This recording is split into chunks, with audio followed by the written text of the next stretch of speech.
निरीह माध्यम, शरीर तो माध्यम है परमात्मा प्राप्त करने के लिए।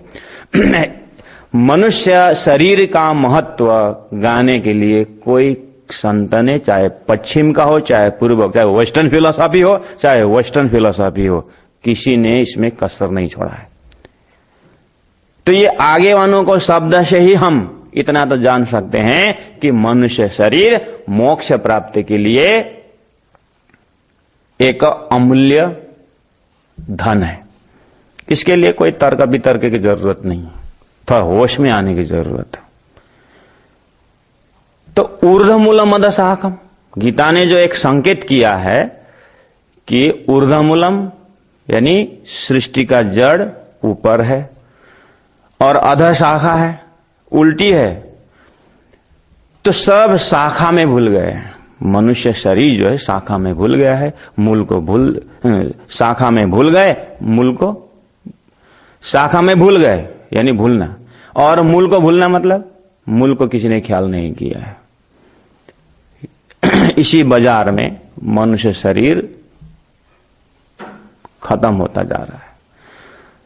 महामती प्राणनाथ जी इस एरिया को, महामती प्राणनाथ जी की वाणी में अनंत डायमेंशन है।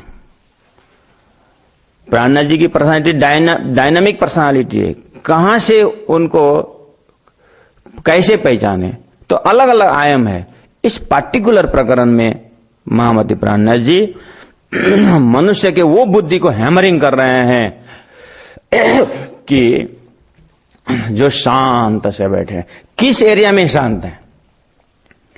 आज संसार में बाहर निकल देंगे, ये रेलवे स्टेशन में जाइए, यही बस स्टैंड में जाइए, सब बिजी है, सबको जल्दी है।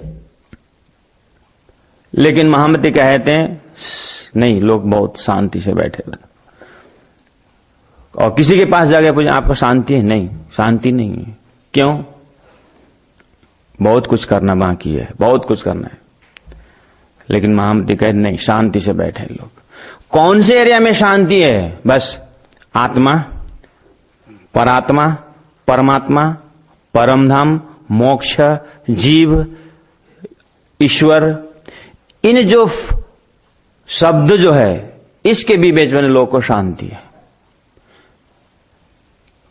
हमारे आदरणीय बाबा जी लक्ष्मीदास जी नौतनपुरी में जब चौपाई देते थे तो मेरे वाणी आचार्य श्री दीनदयाल महाराज जी कहा करते थे कि बाबा जी हर रोज बोला करते थे कि परमात्मा और मृत्यु को मत भूलना। आज संसार में वही दो चीज, मृत्यु को भूले हुए हैं। ऐसा लगता है death is shorten, it is definite, मतलब ये होना ही है, घटना घटनी है, इसलिए शायद लोगों ने इग्नोर किया होगा। जो होना ही है उसके लिए क्या चिंता करना है। कभी कभी ऐसा होता है भी, सत्य सत्य ही है, उसके लिए क्या चर्चा करना है। ये भी एक बढ़िया लॉजिक है। लेकिन शास्त्र कहता है कि सत्य चीज जो है उसके लिए और खोजी करना है। मृत्यु होना ही है तो उससे पहले क्या करना है। शायद जानबूझ करके इस चीज को इग्नोर किया हो सकता है। लेकिन दूसरा भी तो तर्क है, जीने के लिए सब तैयारी की हमने, लेकिन मरने के लिए कुछ तैयारी किया है? इसका मतलब ये नहीं कि धर्म जो हमें निष्क्रिय बना रहा है, ऐसा नहीं। मनुष्य शरीर में आने के बाद इस जीव का क्या कर्तव्य है, क्या उद्देश्य है। महामती प्राणनाथ जी ये ऋषियों ने, महर्षियों ने, संतों ने संसार को जो एक शिक्षा दी है, ये जो धार्मिक शिक्षा दे करके, आध्यात्म शिक्षा दे करके अनंत आनंद की ओर जो संकेत किया है, उस चीज को लोगों ने शांत होकर के इग्नोर किया है। इसीलिए आनंद ढूंढ रहे हैं, खुशी ढूंढ रहे हैं, जैसे कस्तूरी मृग अपने ही नाभि में जो कस्तूरी है उसको भूल करके संसार में ढूंढता है। जैसे कुत्ता हड्डी के माध्यम से आनंद ढूंढता है, जो गलत एड्रेस है। तो सारा संसार आनंद की अगर खोज कर रहा है तो वास्तव में ब्रह्मानंद ही ऐसा सॉल्यूशन है, आत्मानंद ही ऐसा सॉल्यूशन है, संपूर्ण आनंद का सार है। इस ओर जो है आदमी शांत से बैठा हुआ है।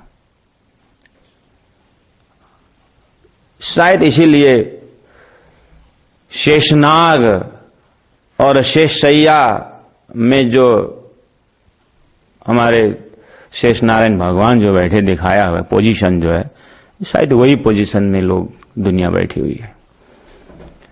ना आत्मा के लिए चिंता है, ना ब्रह्मांड के लिए चिंता है, न मोक्ष के लिए चिंता है। तो मैं चाहता न स्वांत ही न भात, ऐसी शांति मुझे नहीं चाहिए। क्यों? अजू आउद अंग चले। अजू अभी तक तो, आउद यानी हथियार, गुण अंग इंद्रिय चले यानी एक्टिव है। इसका मतलब ये हुआ कि हमें ये शरीर जो मनुष्य शरीर जो मिला हुआ है, ये बहुत महत्वपूर्ण है। इसमें 5 ज्ञानेंद्रिय है, 5 कर्मेंद्रिय है और 4 अंतस्करण है। ये सभी इंद्रिय इट विल मेक और मार। यही गुण अंग इंद्रिय हमें उद्धार भी कर सकता है और मार भी सकता है, अर्थात हमें पतन भी करा सकता है। इन गुणांग इंद्रियों को पहला जगाना है, अर्थात इंद्रियों को मन कंट्रोल करता है, सम दम उपरम तितिक्षा। गुणांग इंद्रियों को मन वश में करता है। इसका मतलब we have to educate our mind, our intellect. मन और बुद्धि को जगाना होता है। अगर मन जग गया तो फिर गुणांग इंद्रिय अपने आप जग जाता है।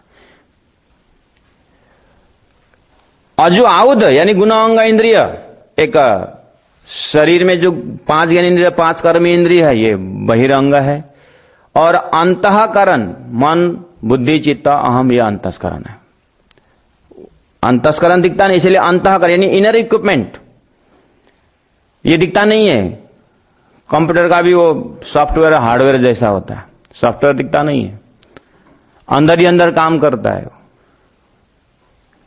है तो ये दोनों आयुध है, हथियार है। अब इस गुणांग इंद्रिय से सिंपल थिंग, डायरेक्ट मैं कहूं, ये कान जो है ना, ये इसका काम है शब्द सुनना, ये आंख है इसको रूप को देखना, और जो स्किन जो है इसको टच का ज्ञान होना, श्रवण त्वचा नेत्र रसना, ये जो जुआ है, जो जीवा जो टंग है, इसका स्वाद लेना है, और नाक जो है इसका सुगंध लेना है।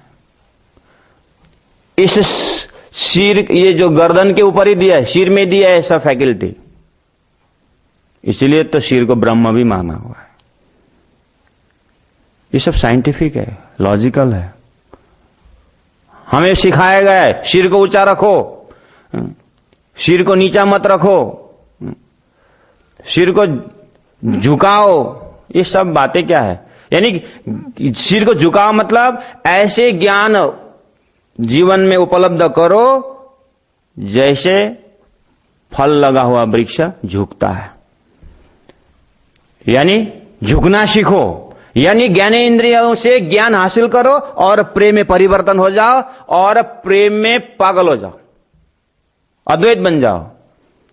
सिर तो हम भी झुकाते हैं, जैसे श्रोता लोग यहां बैठे हुए हैं तो नींद के कारण सिर झुक जाता है। कितने को सिर झुक रहा है? सिर तो नींद भी झुकाती है, वो ब्रह्म प्राप्ति से छोड़िए झुकाया है, वो प्रेमी बन के। कभी कभी ऐसा भ्रम हो जाता है। एक आदमी 6 किलोमीटर आया और मंदिर का 100 सीढ़ी चढ़ना था, साष्टांग करते हुए अब साष्टांग शुरू मतलब साष्टांग प्रणाम करना। तो सीढ़ी में जैसे आया तो साष्टांग शुरू कर दी, 1 घंटा 1.5 घंटा साष्टांगा। तो लोगों ने देखा कितनी भाग्य, मतलब कितना भावुक है, मतलब जा करके देखा तो उसको तो मृगी का रोग से वो ग्रस्त था बेचारा। बाहर से हमने देखा उसको क्या है, भावुक हो गया है।